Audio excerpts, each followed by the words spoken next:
Lokal nga balita, dugang na po nga barangay sakop ning syudad sa Tanhay. Ang nahatagan na kini Jetmatic Pump nga kini personal nga pundo ni City Councilor Regalado Tuya Salma. Ning baguhay lang adunay nadunar nga usab nga Jetmatic Pump nga gikan ni Konsyal Tikboy Salma dito sa sitio Tambakan, Barangay 4 Tanhay City ning Lalawigan. Si Glenny B. Katakutan, residente sa sitio Tambakan, Barangay 4, may klaro nga problema gyud sila og tubig sa ilang barangay kay talag sara moagas ang maong tubig. Matud pa niya nga sa ilang silingan lang sila mangabo og tubig aron gamiton sa ilang indaw-adlaw nga gamitan. Maong wala kini sila mahimo, nangita kini sila ga pamaagi nga magkatubig sila og nakauna-una sila nga mudangop ni Konsyal Tikboy Salma nga pinaagi sa Jetmatic Pump aron masolusyonan nila ang ilang problema sa tubig. Ani ang pamahayag sa usa ka residente. Jud og tubig didto sir kay kuan wala jud mi ang nanalo dra mi sa pikas namo nga neighbor sa amo ang silingan kay sila ra jud kusog og agi niya. Amo daghan mi nga wala jud nangagi.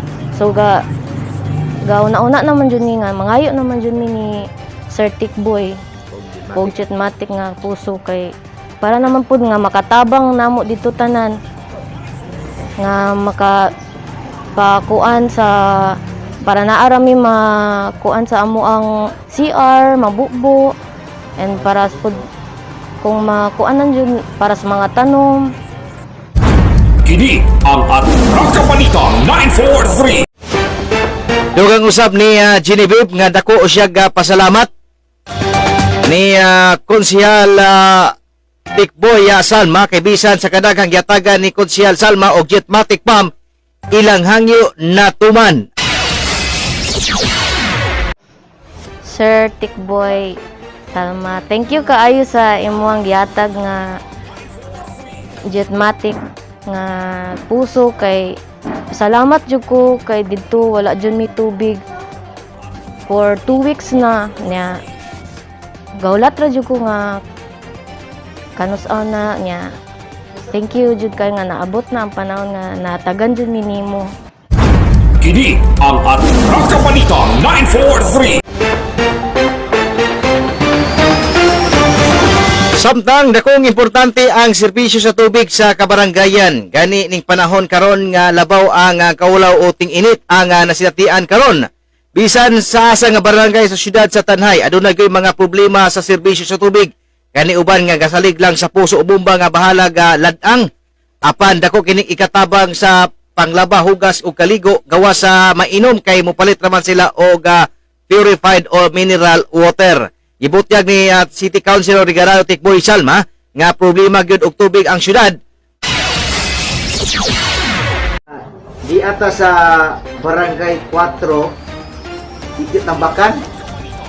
Naputay Jetmatic dito gani usas mga residente ang ni kuha ni ini nagpasalamat gyapon nimo karon sa manahuna nanatay ikaduha na nimo ning hatag. Okay, karong god dinhi sa Tanay mismo gani dinhi sa among panimalay kaning tubig moagi og alas 4 ka daon kay pagkagabi mawala man unang karon ang mga Tanayanong gamulo jud aning tubig unang sila pod naning kamot po sa uli na masulba dahil lang problema unang kami po mga konsyal kami po panduulon niya maikog man po ko kay ning public servant serbisyo guni ato manghinahinay po kong paningkamot usay mangutang yung skadiday kay para yung makasulbad po nilang problema.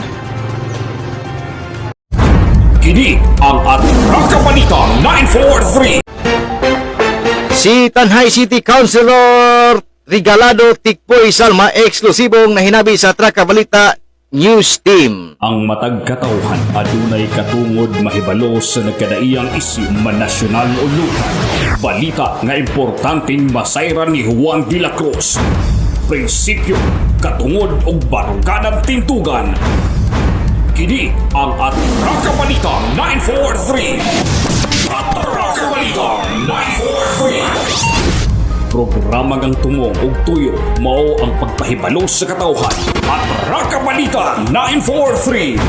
serbisyo publikong wala ipinili at Raka Balita 943. Raka Balita 943 sa inyong mga radyo, Lunes hangtod Biyernes, alas 6:30 hangtod alas 8 sa bunta diri lamang sa pinakapatas nga sibiyahan 94.3 City Light FM at Raka Balita 943.